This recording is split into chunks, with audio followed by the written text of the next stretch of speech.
상하이에 눈독을 들이던 일제는 일본 승려가 중국인들에게 구타당한 사건을 빌미로 군대를 동원했고 승리했다. 1차 상하이 사변이다. 석 달 뒤 일본은 천황의 생일에 맞춰 승리를 자축하는 자리를 만들었다. 그날은 부슬비가 내렸다. 한 청년이 마이크가 지직거리는 사이 단상 앞으로 나갔다. 그리고 메고 있던 수통을 챙겨들더니 단상을 향해 던졌다.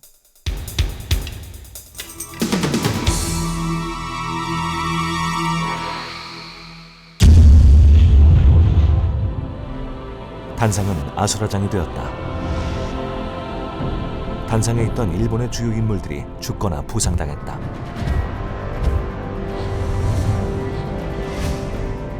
폭탄을 던진 사람은 채소 장수를 하던 조선인 청년 윤봉길이었다. 윤봉길, 그는 무엇을 위해 폭탄을 던졌을까?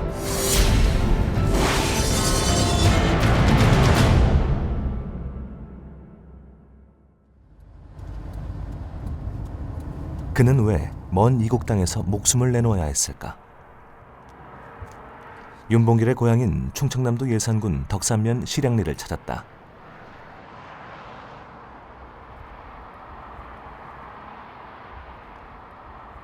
그는 이곳에서 태어나 조국을 떠날 때까지 이곳에서 지냈다.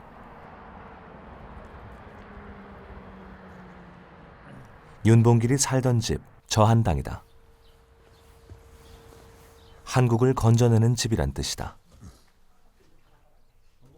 윤봉길의 집안은 대대로 농사를 지어온 평범한 농사꾼 집안이었다.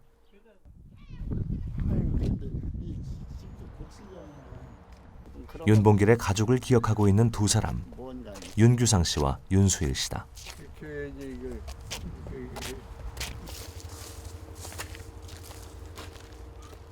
윤봉길 의사는 1908년 이곳 광현당에서 태어났다. 한일 합방 2년 전이었다.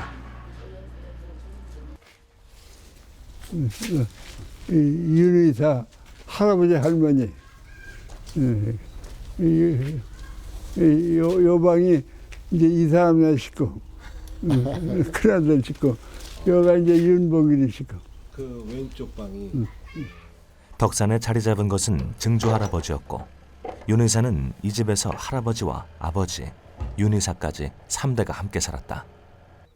그래서 이제 좁으니까 4살 때 이제 방천하고 뭐 돼서 이제 돈이 좀 생겼거든. 그러니까 이제 집을 짓고 이사 가신. 윤 의사의 할아버지는 동네에서 별명이 두더지였다. 그만큼 성실한 농부였다. 덕분에 먹고 살 걱정은 없었다. 하지만 1910년 한일 합방 이후 시련이 시작됐다. 1876년 조선은 일제의 강압에 의해 문호를 개방하게 된다. 전국적으로 의병이 일어나고 일제의 야욕에 맞섰지만 1905년 외교권까지 박탈당하는 지경에 이른다. 이것이 을사늑약이다. 고종 황제는 일제의 만행을 세계에 알리기 위해 헤이그 만국박람회에 밀사를 보낸다. 하지만 이들은 회의장에 입장조차 할 수 없었다.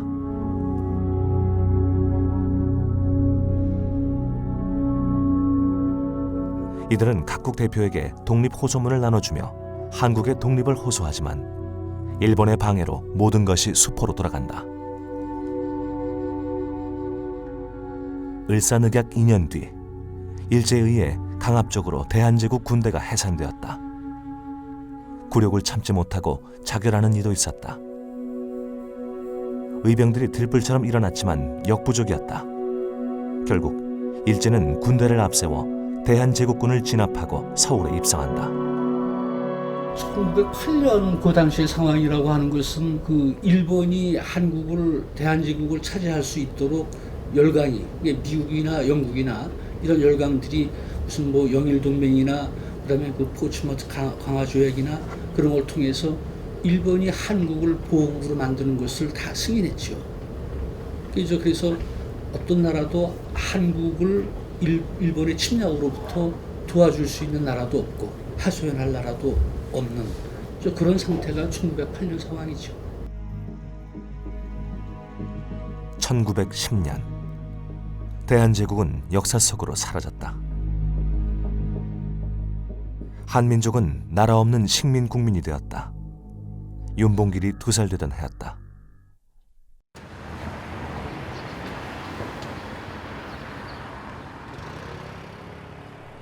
윤봉길이 다니던 덕산초등학교.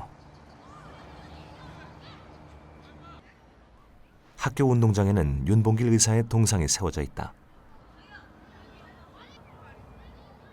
아이들은 윤봉길 의사를 알고 있을까? 윤봉길 어떤 사람이에요? 몰라요. 몰라? 도시락 폭탄 넣는 또? 그 뭐냐?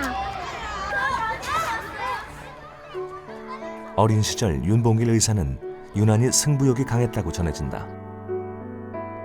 성격도 체구도 다부졌던 윤 의사는 어린 시절 골목대장이었다. 그도 그럴 것이 누구에게 지고는 못 사는 성격이었기 때문이다. 친구들은 그를 살쾡이라고 부를 정도였다. 상대하고 씨름을 하면 이기고 만다 이게. 처음에 해서 진다 이게. 지면은 이길 때까지예요.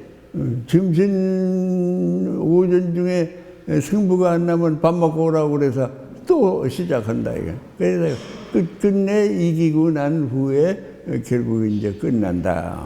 그래서 동네 친구들이 윤의사 보면 징그럽다고 그러죠. 큰아버지에게 천자문을 배우던 윤봉길이 덕산 공립보통학교에 입학한 것은 10살 때인 1918년이었다. 그 윤의사하고 친한 친구의 황종진이라고 있는데 윤의사보다 1살 밑이에요. 그런데 머리가 좋아. 그래서 이 한자를 외운다든가 일본말을 한다든가 이런 것은 윤의사보다 낫다 이거야. 그러니까 윤의사가 어떻게든지 이기려고 야, 이 빌어먹을 뭐 나도 가서 일본말이라도 해야 되겠다. 그래서 무엇을 시작하든 끝장을 보는 성격이었던 윤봉길은 그러나 덕산초등학교를 졸업하지 못했다. 당시 학교는 근대적 교육을 시킨다는 명분 아래 민족 정신을 말살하기 위한 치밀한 식민지 교육이 이루어지고 있었다. 우리말을 쓰지 못하게 하고 일본말을 쓰게 했고요. 또 이제 우리의 역사 이런 것들을 굉장히 무시하고 나쁘게 보고 또 일본의 역사를 우월하게 이렇게 심어줬죠. 대놓고 그렇게 교육을 했었다는 거죠. 아, 그럼요. 학교에서 한국말은 쓸 수 없었고 일본어가 공용어로 쓰였다. 내선 일체 교육은 지독했다. 1919년 이런 와중에 마지막 황제 고종이 승하한다. 봉길의 나이 11살 무렵이었다. 고종의 죽음은 급작스러웠다. 장안은 독사설이 퍼졌고 장례일에 맞춰 사람들이 쏟아져 나왔다. 거리로 나온 20만 명의 사람들 손엔 태극기가 쥐어져 있었다. 3.1운동이었다. 만세운동은 들불처럼 번져나갔다. 일제억압은 도를 넘었지만 저항은 잦아들 줄 몰랐다.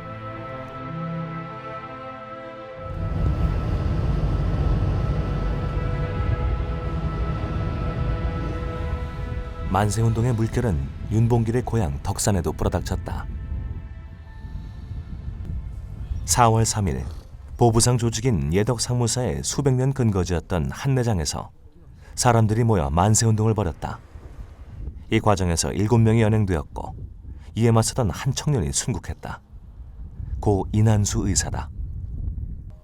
여기서 그때 장문한 이난수 이분들이 그 한 수십 명 정도 하고 만세를 하시고 그리고 일본 헌병이 와서 찌르고 그게 대략 어디다 뭐 이런 게 있죠. 여기일 거야 여기. 딱 여기야. 마을 청년들은 이난수의 시체를 메고 일본 헌병 주재소로 밀고 들어가 격렬하게 항의했다. 그 현장에 윤봉길이 있었다. 그의 눈에 선명하게 보인 것은 민족의 분노였다. 11살 소년의 머리와 가슴에 독립이란 단어가 각인된 것이다.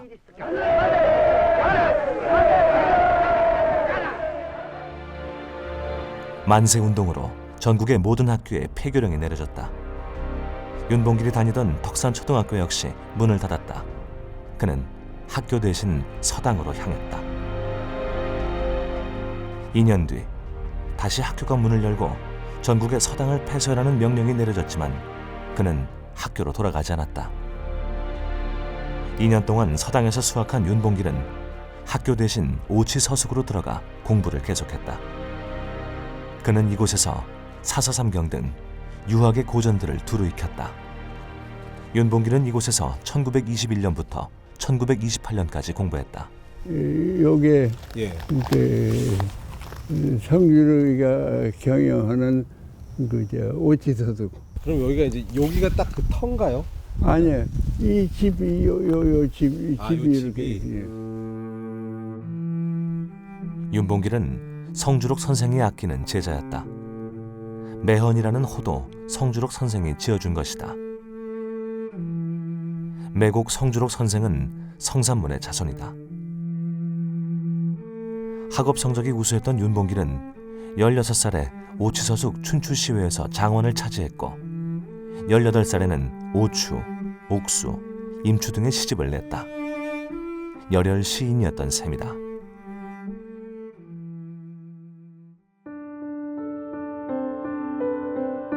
생에 큰 근본 믿고 오래 풍년 기원하매 근면하게 일하는 농민의 마음 한층 더하네. 들에 희끗희끗 떠있는 것은 지압이 쟁기질하며 규방 속 붉게 토함은 안악 배짜는 등불이라. 술잔에 활그림자 잠겨 활줄 살못으로 변하고 그림 병풍 바람 잘못으로 먹물 흔적 파리가 되었네. 비로소 알겠구나. 아라리 모두 수고로움임을. 한가로운 정자에 돌아와 누우니 잠 몰려오네. 되게 진취적이셨던 것 같아서 그 끊임없이 책을 그렇게 좋아하셔가지고 그 당시 그 주막집에 있는 그 친구분은 이제 그 당시에 나오는 뭐 개벽이라든지 이런 잡지를 구독하셨던 것 같아요. 그러면 그 잡지를 빨리 읽도록 해가지고 자기가 이제 빌려다 보시고 그걸 통해 가지고 이제 균형을 잡으려고 한 거죠. 그러니까 그게 아셨던 것 같아요. 그 유학적인 거는 자기 어떤 인생관이라든가 이걸 갖다가 그 사람의 됨됨이를 만들어야 되고 그것 바탕 위에서 이 새로운 문물이라든지 새로운 시대에 쫓아가야지만 그 하나의 완성된 세계를 살 수 있다는 그런 확신이 있으셨던. 그 당시 진보적 의식이 담긴 잡지 개벽을 접하며 자주 독립에 대해 깊이 생각하게 된다. 그리고 운명과도 같은 이 시를 접한다. 지금은 남의 땅, 빼앗긴 들에도 봄은 오는가. 나는 온몸에 햇살을 받고 푸른 하늘, 푸른 들이 맞붙은 곳으로 가르마 같은 논길을 따라 꿈속을 가듯 걸어만 간다. 나는 온몸에 풋내를 띠고 푸른 웃음, 푸른 설움이 어우러진 사이로 다리를 절며 하루를 걷는다. 아마도 봄 신령이 지폈나 보다. 그러나 지금은 들을 빼앗겨 봄조차 빼앗기겠네.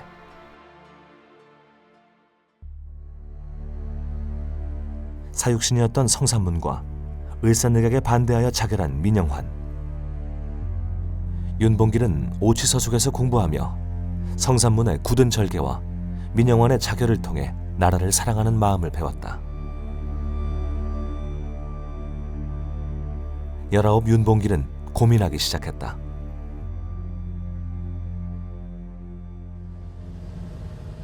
그가 고민할 때마다 찾았던 것, 수덕사다. 윤봉길이 유독 수덕사를 찾았던 이유는 만공스님 때문이었다. 만공스님은 일제시대 승려이자 독립운동가다. 그는 조선 총독부의 불교 정책에 정면으로 반대하면서 세계는 하나가 되어야 한다는 세계 일화를 주장했다. 윤봉길은 오치서숙에서 유교를 근간으로 공부했지만 닫혀 있지 않았다. 그는 이곳에서 만공 스님의 정신을 깊이 되새겼다. 그리고 정신을 바로잡는 것이 나라를 되찾는 첫걸음이 될 거라 생각했다. 유교 만든 사람들이 전부 일본으로 보살서 가지고 가는 앞장을 섰다 이거예요. 유교한 사람들이. 그래서 이게 안 되겠다. 유교 정신을 바로잡아야 되겠다. 그런 뜻에서 홍성에 유교 무식회라는 것을 만들었어요. 만주사 독립운동하던 사람들이 내려와가지고서.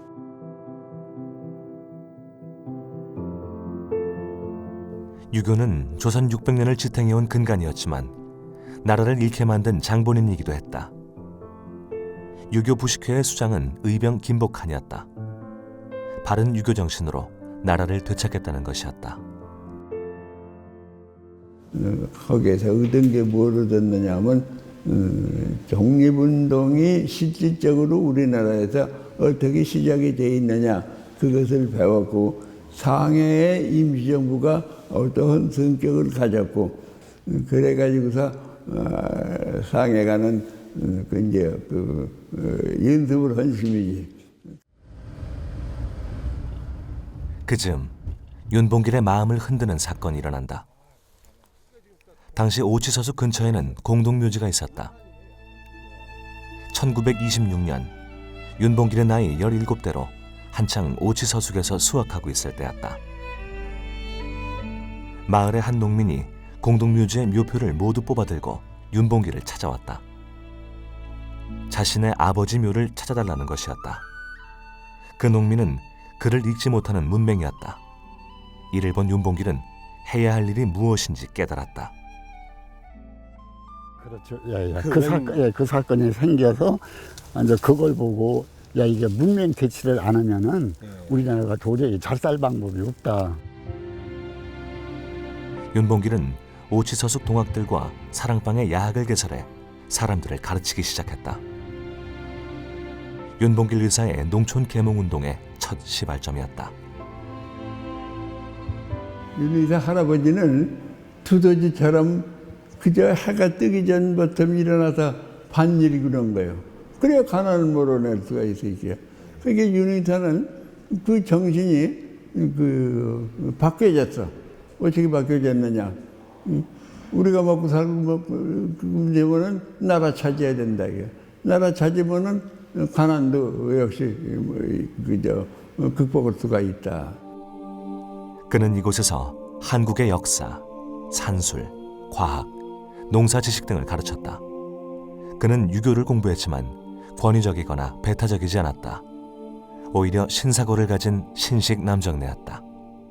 농촌 계몽운동 하시면서 야학을 하실 때도 우선 여자부터 가르쳤대요. 그런데 이제 그 중에 저희 할머니도 이제 학생이었던 거죠. 그래서 할머니도 할아버지를 통해서 한글을 배우셨고 여동생들도 그 야학을 통해서 이제 한글을 배우셨는데 똑같이 못해도 저희 할머니는 한 번도 야단 안 치고 이제 다른 분들만 그러니까 성격은 급하셔가지고 왜 이거를 못 알아듣느냐 하지만 저희 할머니는 항상 특별 대우였다 그러면서 그런 얘기들을 하시고 무지에서는 아무것도 할 수 없다는 것이 그의 생각이었다. 나라를 찾기 위해서는 교육이 급선무였다. 그는 자신의 체험과 지식을 총동원해 3권짜리 책을 저술하기 시작한다. 이것이 바로 농민 독본이다. 제1편은 전해지지 않고 제2편 계몽편은 예절 등 개인이 알아야 할 것부터 민족의식과 민족정신을 비유법적으로 일깨워주는 내용으로 되어 있다. 3편 농민의 앞길은 농민과 근로자 중심의 이상국가 건설과 농민의 나아갈 길 등을 제시하고 있다.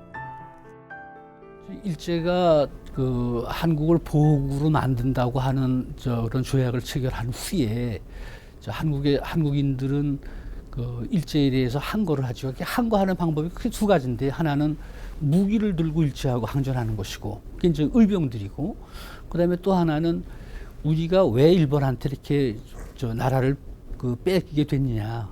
그것은 국가가 힘이 없어서 그러니까 그 국가의 힘을 길러야 된다. 국가의 힘을 기르려면 국민을 똑똑하게 계몽시켜야 된다. 그래서 이제 국민을 계몽시키는 운동이죠. 오치서숙을 졸업하던 해 윤봉길은 농촌 계몽운동을 실천해 나갈 새로운 단체를 조직한다. 목계 농민회 부흥원이 그것이다. 윤봉길과 목계 농민회는 1929년 3월 부흥원 상량식을 가졌다. 그리고 1929년 4월 23일 정식으로 창립한다.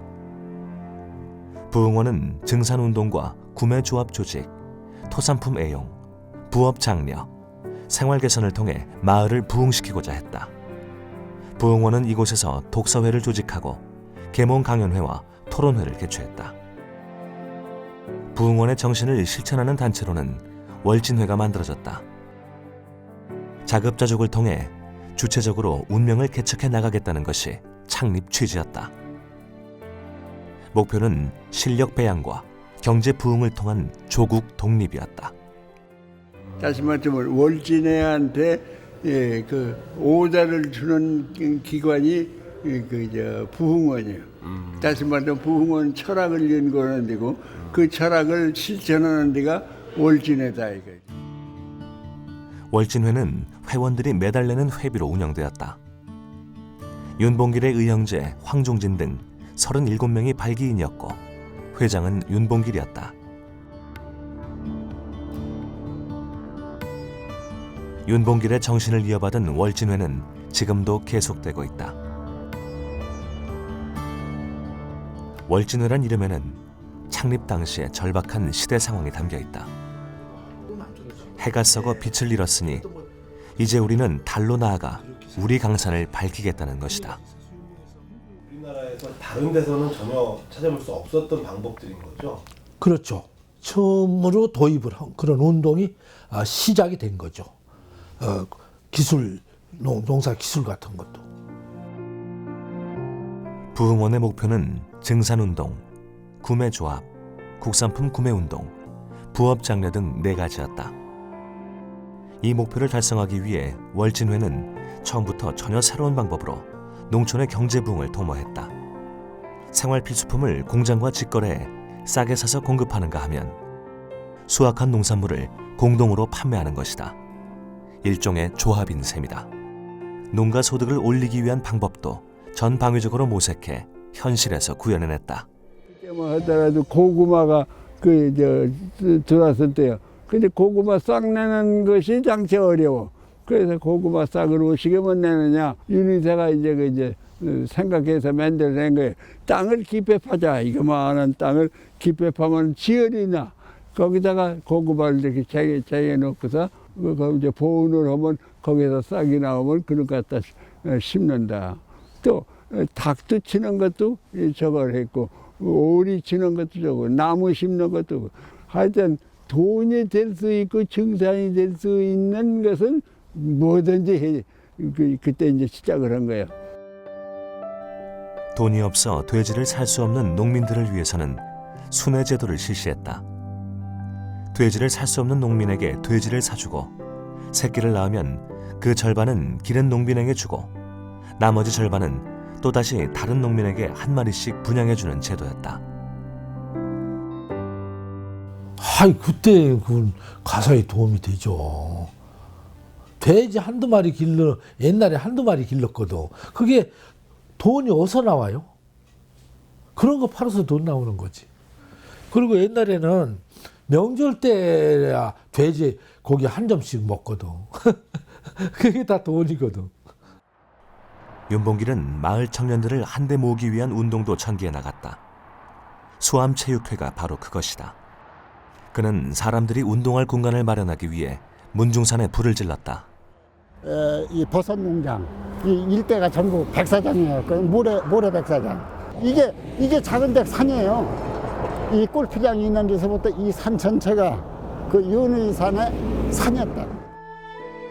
만여 제곱미터나 되는 터에서 사람들은 공을 차고 뛰어놀며 체력을 키웠다. 건강한 신체는 건강한 마음을 담는 그릇이었다. 윤봉길은 이들과 함께 마을 정비 사업도 전개했다.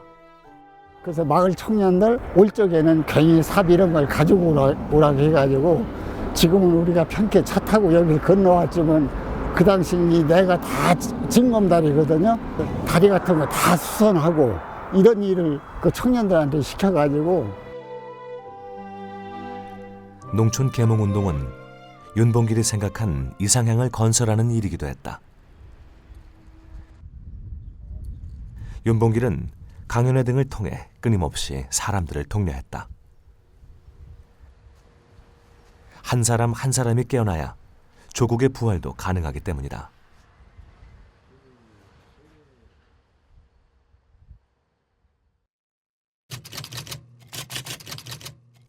(1929년 2월 29일) 그날은 부흥원 설립을 기념하는 공연이 있는 날이었다. 윤봉길은 학예회를 열었고 그 가운데 연극을 준비했다. 이소부화를 각색한 토끼와 여우였다. 빵 하나를 가지고 어떻게 나눌지 고민하는 토끼와 거북이 앞에 여우가 나타났다.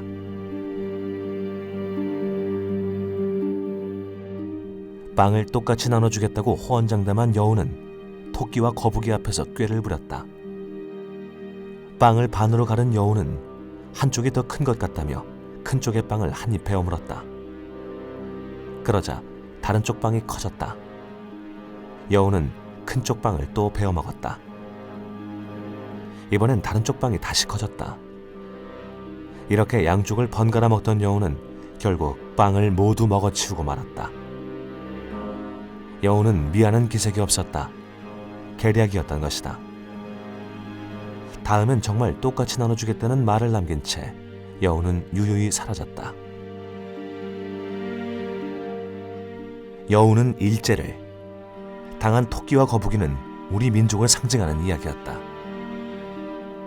민중들에게 근대화를 내세워 수탈을 일삼는 일제 만행을 일깨운 것이다. 공연이 끝난 다음 날, 윤봉길은 일본 경찰에 끌려가 고초를 당했다. 이 일로 윤봉길은 일제 유주의 인물로 주목받았고 더 이상 활동을 할 수 없게 됐다. 일제가 한국을 식민지 지배할 때는 그 각 지역에 그 경찰들을 파견해서 경찰 주재소가 있잖아요. 그 주재소의 임무라고 하는 것이 그 지역에서 소위 일제에 대해서 저항하는 운동, 이런 운동들을 철저하게 탄압하는 것이죠. 이제 윤봉길 이사가 고향에서 그런 그 농촌 계몽 운동, 무슨 뭐 그 월진의 부흥원 이런 걸 조직해서 농촌 계몽 운동을 하잖아요. 그것도 그 당시 그 관할 주재소에서 그런 활동을 못하게 탄압을 하고 그러죠. 일제는 식민 통치를 시작하면서 식민 지배에 필요한 시스템을 들여왔다. 가장 먼저 토지 조사 사업이 실시되었다. 토지세 징수를 위한 것이었다. 동양척식주식회사라는 근대적 회사도 세웠다. 이 회사를 통해 곡창지대에 땅을 소유하고 여기서 나는 쌀을 철도를 통해 일본으로 실어 날랐다. 근대화라는 그럴싸한 이름으로 수탈이 자행되고 있었던 것이다. 한반도는 점점 더 피폐해져 갔다. 반항하는 사람들은 총칼로 위협했다. 특히 평야가 많은 전라도는 가장 큰 피해지였다.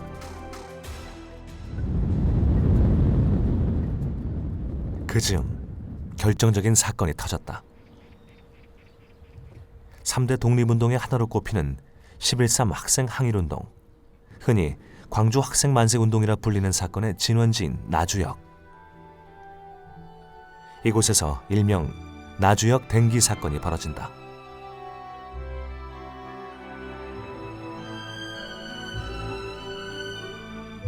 때는 1929년이었다. 당시 일제는 나주평야에서 나는 곡물을 전략적으로 수탈해가고 있었다. 이를 위해 많은 일본인들이 거주했고 긴자거리가 형성되었을 정도였다. 나주에서 사는 일본인 학생과 한국 학생들은 기차를 타고 광주까지 통학하고 있었다. 가뜩이나 한일 학생 간의 감정이 악화일로를 걷고 있던 그때 일본인 학생이 한국 여학생의 댕기머리를 잡아당기면서 모욕하는 사건이 발생한다. 이를 본 한국 남학생들과 일본 학생 사이에 충돌이 발생했고 경찰은 일방적으로 한국 학생들을 구타했다.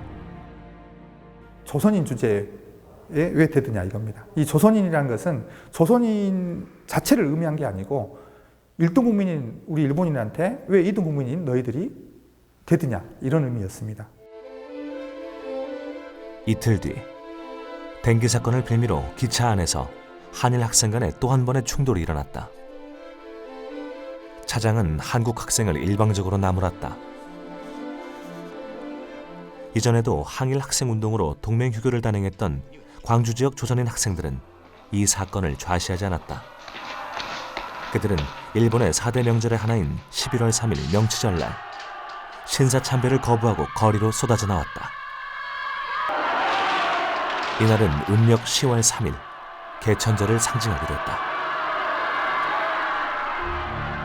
300명이 넘는 학생들이 거리에서 독립만세를 외쳤다. 3.1 운동 이후 최대의 민족 항쟁이었다. 광주 학생 독립운동은 토끼와 여우 공연으로 손발이 묶인 윤봉길이 새로운 길을 모색하는 결정적인 계기가 되었다. 고민 끝에 그는 전혀 새로운 길을 선택하게 된다. 윤봉길 이사가 시골에 있지만 그런 소식들을 아주 많이 들었어요. 이제 그걸 보면서 이게 이제 자기가 그런 원수를 갚아야 되겠다. 또 어떤 그런 우리 민족의 독립운동을 해야 되겠다.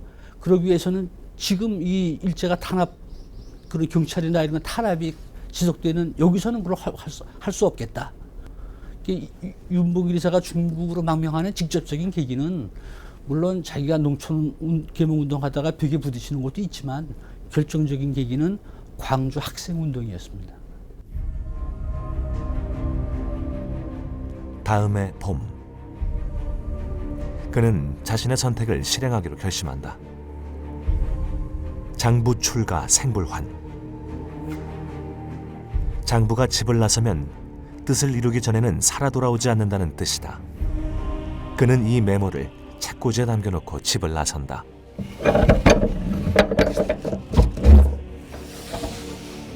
당시 그에게는 결혼한 지 4년 된 아내와 갓난쟁이 아들이 있었다. 그날따라 좀 특별하게 저희 할머니한테 이제 물 한 잔을 달래서 이제 물 한 그릇을 드리니까 마시지 않고 이제 이렇게 놓으시고는 저희 아버지를 안고는 내가 밖에 나가서 정말 돈을 많이 벌어서 너를 공부를 충분히 시켜주겠다 이러고는 이제 놓고 나가셨다 그러거든요. 그러니까 저희 할머니 생각엔 참 평소에 안 하던 말을 하니까 참 그 표현으로는 변덕스럽다. 왜 저런 말을 할까? 그것이 가족들과의 마지막이었다. 그는 기차를 타고 망명길에 올랐다. 그리고 어머니에게 편지를 쓴다.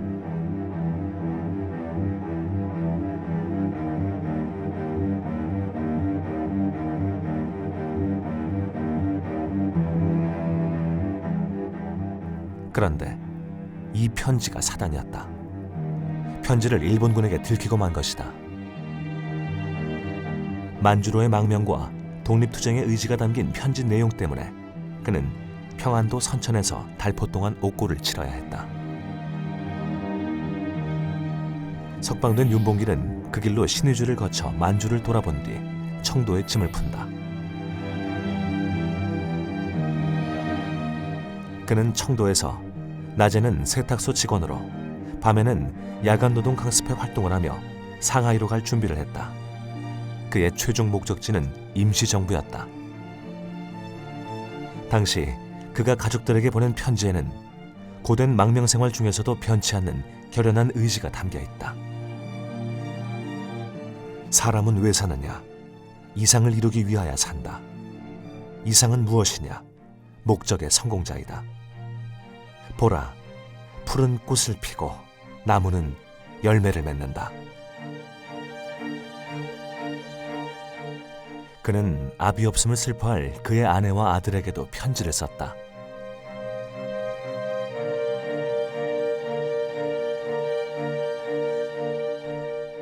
결코 아비 없음이 아님을, 그것은 스스로에 대한 또 다른 다짐이었다.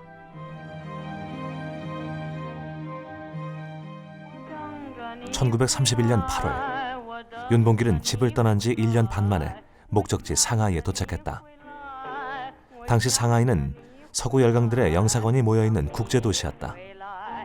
우리나라의 임시정부 역시 프랑스의 치외법권 지역에 자리를 잡고 있었다. 윤봉길은 이곳에서 말총모자 공장에서 일하며 노동운동을 전개한다. 그리고 안중근의 동생 안궁근을 만난다. 당시 상하이는 한중 농민들이 충돌한 만보산 사건으로 어수선했다. 만보산이라고 하는 데는 지금 중국의 그 장춘하고 그 길림 그 사이에 있는 시골 마을입니다. 거기 이제 한국인들이 가서 농사를 짓는데 그 농사 지려면 그 물 대는 거 있잖아요. 그 수로를 만들다가 이제 그런 충돌이 있었던 것이죠. 중국 농민들이 제방을 파괴했고 중국과 일본의 무장경찰까지 동원되는 충돌이 벌어졌다. 일제는 이 사건을 허위 과장 보도해 한국과 중국 국민을 분열시켰다. 중국인들이 한국 농민들을 못살게 굴었다는 보도에 전국 각지에서 중국인 습격 사태가 발생했다. 사태는 동아일보에 일본의 계략이었음이 보도되면서 수습되었다. 한국 사람들이 중국 만주 지역이나 중국 대륙에 가서 많이 망명을 해서 그쪽 가서 활동을 하잖아요. 거기 가서 활동하려고 하면 중국 사람들하고 협력하고 중국 사람들이 도움이 없이는 안 되죠. 그러니까 바로 일제가 그 만보산에서 일어난 그런 일을 가지고 한국, 중국을 이간질시킨 것이죠. 일제의 음모는 수포로 돌아갔다. 국민당 정부의 장제스는 동아일보에 한중 우호를 다짐하는 감사패까지 전달했다. 사건은 해프닝으로 끝났다. 상하이는 다시 평화를 되찾은 듯했다. 하지만 상하이에 자리 잡고 있던 임시정부는 깊은 고민에 빠졌다. 임시정부가 세워진 지 13년. 독립운동은 교착 상태에 빠져 있었다. 임시정부 내부는 분열되고 있었고 이렇다 할 돌파구가 보이지 않았다. 조국의 독립은 갈수록 요원해 보였다. 1919년에 임시정부가 생기지 않았어요? 그러니까 13년 후거든요. 그러니까 꼭 이제 26년 우리가 임시정부의 활동이 27년간인데 한 절반이 됐을 때인데 그때는 아주 침체 상태예요. 그러니까 이제 임시정부에서도 무슨 일을 하나 저질러야 되겠다. 그러던 차에 상해 사변이 일어났다. 일제는 항일운동을 진압하고 만주 독립 음모에 대한 서구 열강들의 주의를 돌리기 위해 중국인을 매수, 일본인 탁발생을 저격하는 사건을 일으켰다. 그 결과 조계 경비를 담당하던 일본의 해군 육전대와 중국의 19로군 사이에 전투가 벌어졌다. 일제의 대륙 침략 야욕이 여실히 드러나는 사건이었다. 일본이 만주를 뺏었다 이거. 뺏어가지고서 만주 제국을 만드는 거예요. 그래가지고서 중국의 그 박이라는 청나라의 왕자를 데려다가 만주의 황제로 만들었다 이거. 그러니까 전 세상이 전 세계에 있는 나라가 안 된다. 그 만주국을 해체해라. 그래서 중국으로 돌려보내라. 그래가지고 여론이 나빠졌어. 여론이 나빠지니까 일본이 이 여론 나빠진 여론을 어떻게 해야 사그러뜨릴 수가 있느냐.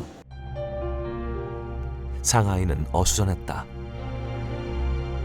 이즈음 윤봉길은 채소 장사를 하며 일제의 동태를 파악하고 있었다. 윤봉길은 독립운동의 불씨를 되살릴 기회를 엿보고 있었다.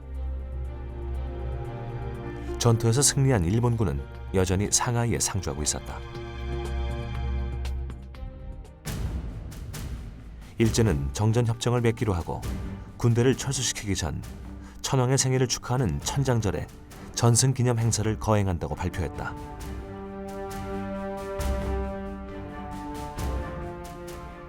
허용된 물건은 일장기와 물통, 도시락뿐이었다.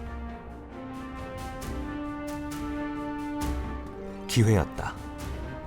윤봉길은 임시정부 수장이었던 김구를 찾아갔다. 그리고 기념식이 있는 날 거사를 치르기로 모의한다. 준비는 극비리에 진행되었다. 도시락과 물통 모양의 폭탄을 제조하는 일은 중국인 향차도가 맡았다. 당시 중국 국민군 군수장교였던 김홍일 장군도 함께했다. 폭탄은 2번의 실험을 거쳐 완성되었다. 지금은 루신공원으로 이름이 바뀐 홍구공원. 윤봉길은 거사전 현장을 답사해 치밀하게 계획을 세웠다. 당시 행사가 있었던 곳은 지금은 연못이 되었고 윤 의사가 폭탄을 던졌던 자리에는 기념비가 세워져 있다. 윤봉길 의사는 의거를 계획한 뒤 거사 사흘 전 김구가 만든 한인 애국단에 정식으로 가입했다. 한인 애국단은 1931년에 만들어진 독립운동 조직이었다. 일제의 주요 요인 암살을 목적으로 만들어진 비밀 결사 조직으로 김구를 중심으로 안공근, 김석, 이수봉 등이 조직을 운영했고 이봉창, 윤봉길, 유상근, 이덕주 등이 목숨을 걸고 활동했다. 당시 윤봉길에게는 얼굴도 보지 못한 둘째 아들까지 태어나 있었다. 그는 거사를 치르기 이틀 전 숙소에서 김구의 요청으로 유언을 작성했다. 너희도 만일 피가 있고 뼈가 있다면 반드시 조선을 위해 용감한 투사가 되어라. 태극의 깃발을 높이 드날리고 나의 빈무덤 앞에 찾아와 한 잔 술을 부어 넣어라.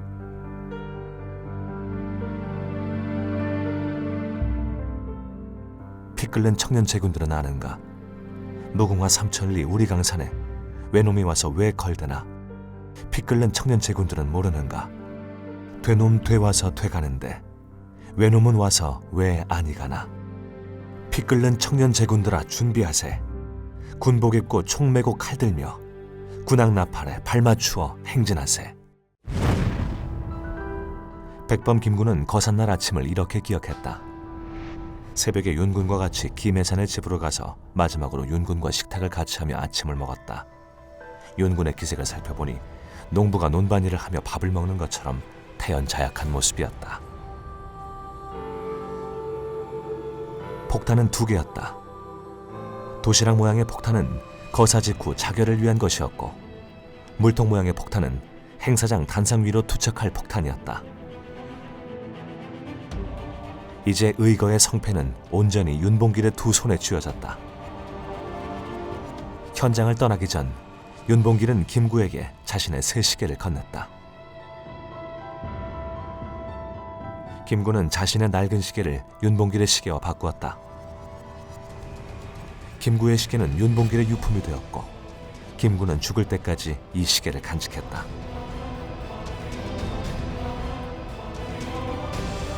드디어 행사가 시작되었다. 윤봉길은 유창한 일본어로 삼엄한 경비를 통과해 무대 앞에 자리를 잡았다.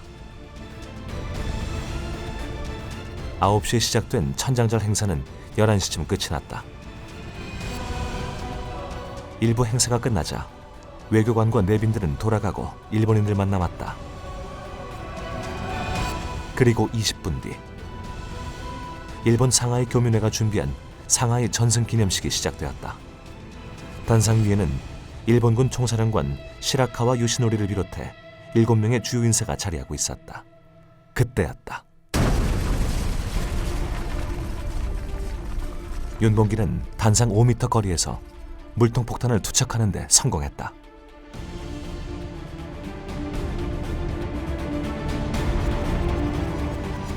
윤봉길은 현장에서 체포되었다.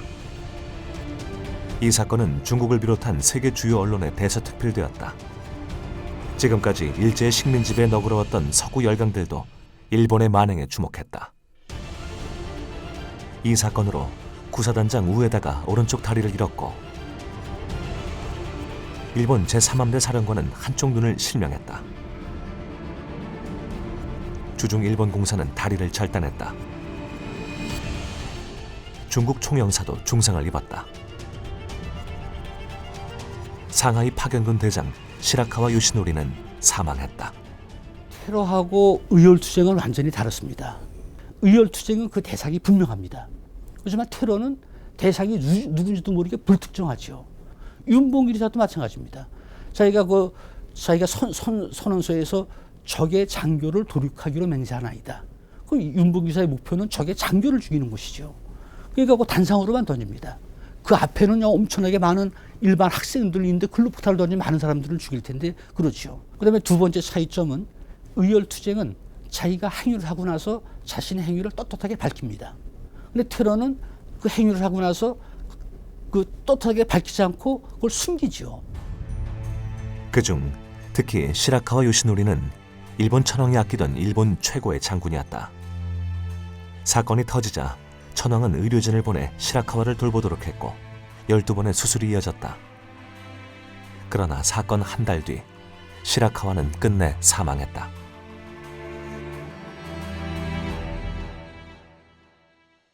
그 윤봉길 의거가 우리 독립운동사 차지하는 것이 그 안중근 이사가 이등반문을 처단하잖아요.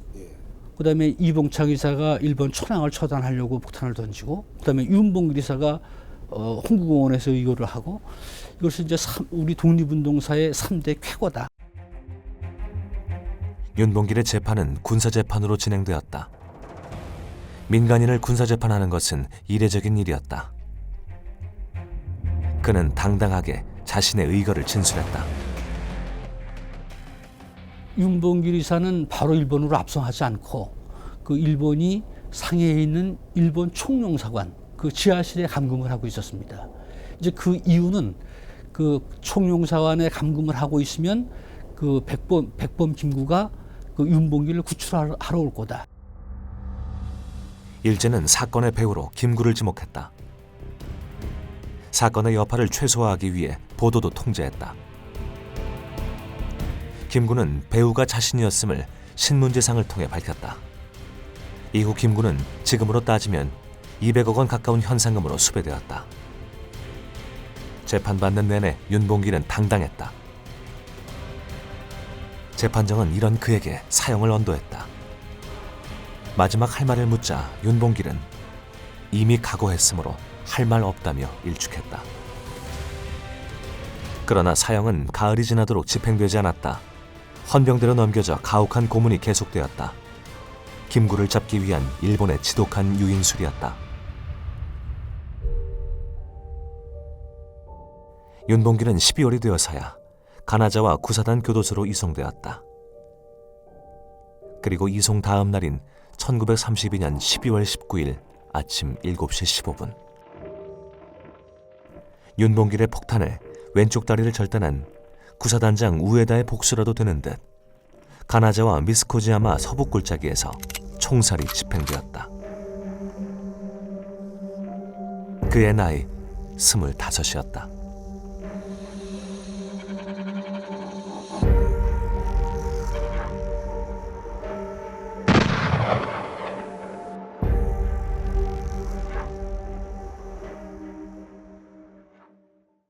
사실 상해 임정이 거의 유명무실화 됐었어요. 그런데 윤봉길 의사를 만나가지고 그 거사에서 성공을 하는 바람에 임시정부도 세상에 알려졌고, 특히 중국이 7억 인구가 못 오는 것을 한국 청년이 했다 해서 장개석 정부가 그때부터 임정을 인정을 하고 전적으로 지원을 했죠. 그 당시에 국제 열강이라고 하는 나라들도 미국이나 뭐 영국이나 뭐 프랑스나 다 자기들도 식민 통치를 하는 상황이었기 때문에 일본에 대해서 그렇게 이제 뭐 적대시한다라든가 침략자로 응징을 해야 된다라든가 그런 그 뭐 예기적인 판단은 없었죠. 그런 상황이기 때문에 이런 그 윤봉길 의거로 인해서 일본의 침략상이 전 세계에 폭로되게 된 것이죠.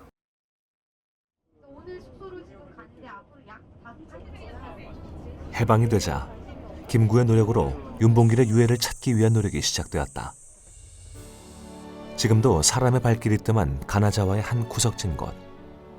이 13년 동안에 여기 가는 일본 사람들이 여기 오랑캐들이 바로 비리를 당했고, 그래서 여기 자리가 바로 소관로입니다. 쓰레기통으로 가져와가지고 김군은 죽기 전까지 윤봉길의 생가를 찾았다. 윤봉길의 유해는 사형장에서 남쪽으로 3km 떨어진 곳에서 수습되었다. 신명을 다해 조국의 독립을 위했던 열혈 청년 윤봉길. 그는 꺼져가던 독립운동의 불꽃을 되살린 조국의 영웅이었다.